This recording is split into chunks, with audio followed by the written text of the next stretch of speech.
All right, y'all. So Sebastian Fundora gets the split decision victory over Tszyu.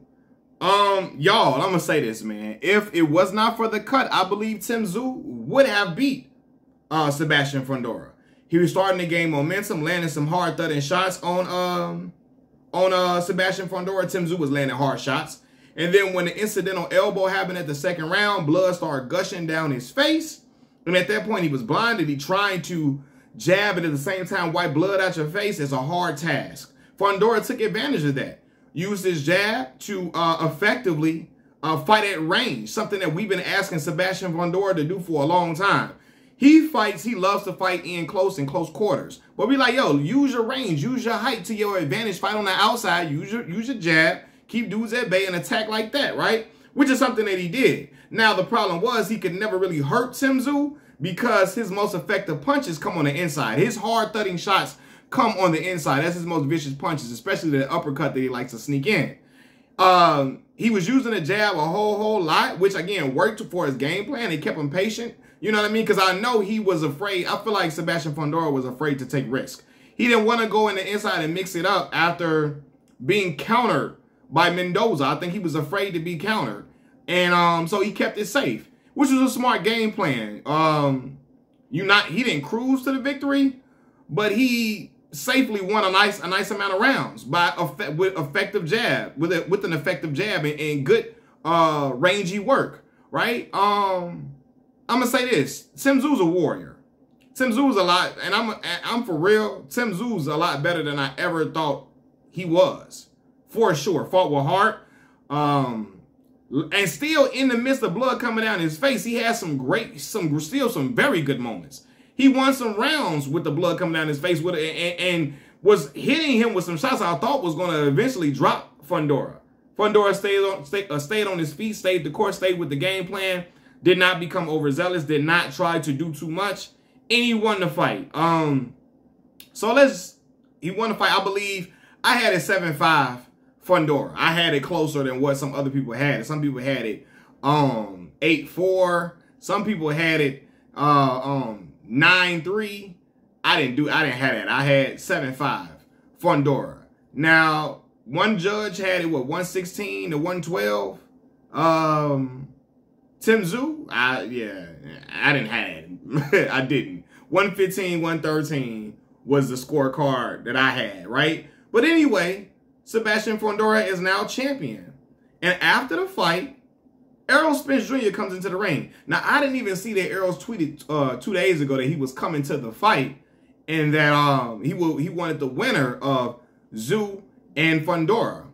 Now, I didn't see this till just now before I made this video. But when I saw Errol Spence at the fight, I said, Errol coming because he finna get the winner of this fight. He finna get the winner of this fight, who I assume would be Tszyu, and I believe it would have been, had it not been for the gash. But shit, cuts happen in boxing all the time. I saw that believe it or not, this cut wasn't nothing compared to that cut Badu Jack suffered against, I believe it was Marcus Brown, where he looked like a goddamn Kevorkian, whatever they call that shit. He looked like one of them damn gash in the middle. Or he looked like something from goddamn Star Trek. You know, he did.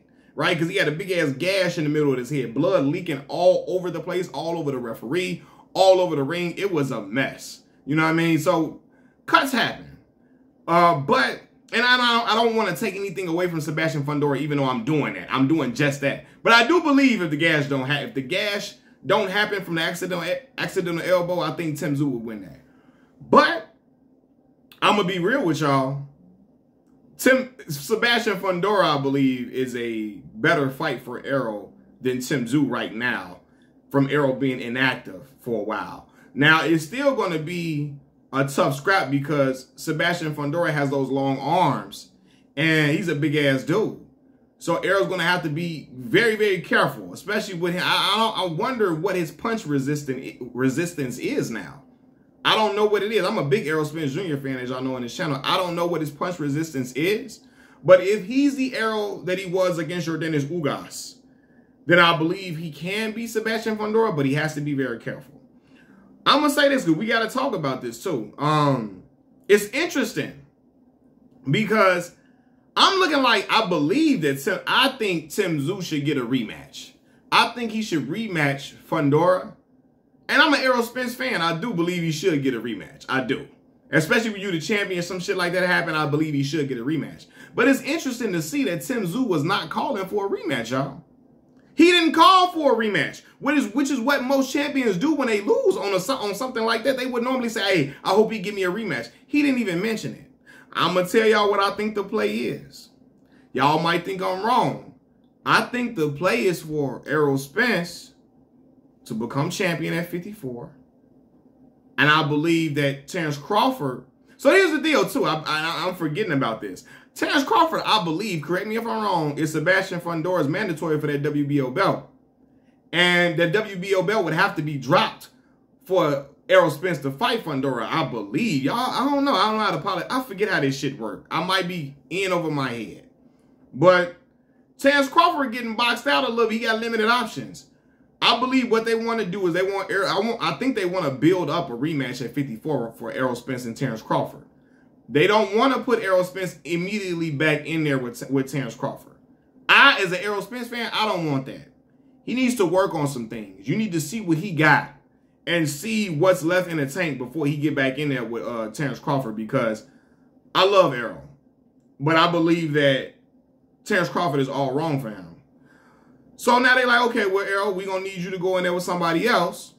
But shit, Errol's name will still be relevant and popping if he fights somebody that's a champion and he becomes champion in 54. Now his name is back ringing. Now his name is back hot.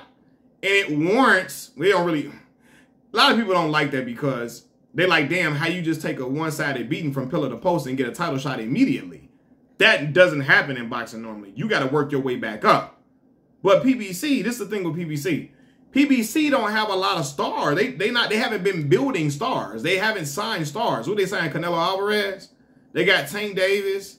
They're going to need Tank to fight a mega star there because they need that money. They need to make some big bank. They on that new deal with Amazon. They need some big bank to come from that. Tank going to have to fight Teofimo Lopez somebody. He's going to have to, right? They need Errol Spence. They want to see what Errol got left to see if he still got pay-per-view potential. But he needs to be a champion for the fight to seem sellable again. Because after that first match where Errol got dismantled, they would have a hard time selling their rematch unless they build Errol back up. So this is what they're trying to do. Terrence Crawford's best option, I believe, is for him to fight Boots Ennis. For him to fight Boots Ennis next, I believe Terrence Crawford gets Boots out of there in the 5th or 6th round. Now, some of y'all might think I'm tripping. Boots hits harder than Errol. He does. He does. One punch power, he does. It's certain holes in Boots' game. Boots hasn't learned to cut off the ring yet. Terrence Crawford will take advantage of that. For sure. I believe Terrence is too savvy for Boots at this point. Boots hasn't fought anybody that would, a style that would prepare him for a guy who can be a chameleon like Terrence Crawford.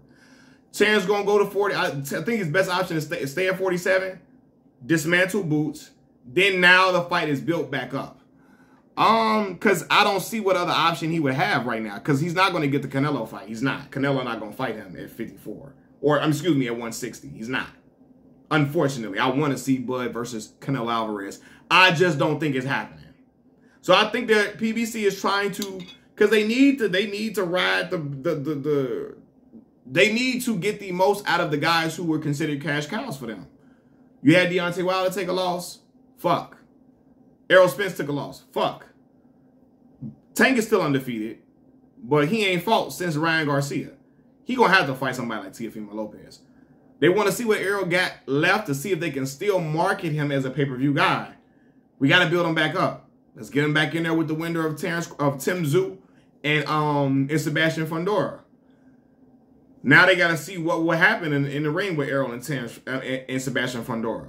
If this fight occurs, I don't know, but he looking like he going to get the fight. Errol wouldn't have gotten that ring unless he going to get it. And it looks like he's going to get that fight. Now we got to see if Errol Spence and Derrick James, if they going to get their problems fixed. If Errol going to go to somebody else, how he's going to look, how is his punch resistance. It's a lot of questions all across the table regarding this whole scenario. Because people going to say, it's going to be people that's going to be like, yo, how is he getting a title shot after a loss like that? Right?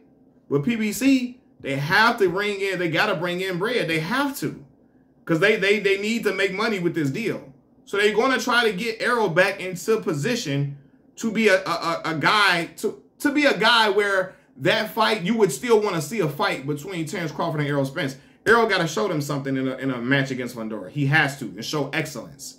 So that shall be seen. Congratulations, Fundora.